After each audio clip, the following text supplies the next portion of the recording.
A windy day of creativity. Dotty the dot loved drawing lines. She made standing lines, sleeping lines, and curved lines. One sunny day, Dotty met Ziggy, a bouncy friend who loved to hop and jump. "Let us draw a special line together," Ziggy said.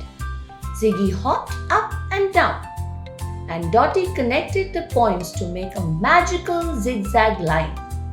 But then a big wind blew in. It twisted and tangled the zigzag lines into a giant mess. Dotty and Ziggy looked at the tangled lines and felt sad. "What do we do now?" asked Dotty.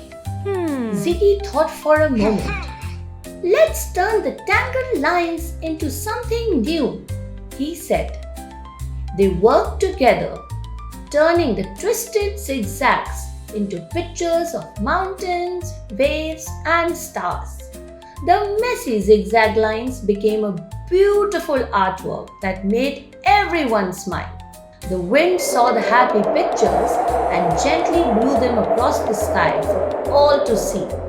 And so, Dotty and Ziggy learned that even a mess can become something beautiful with a little creativity.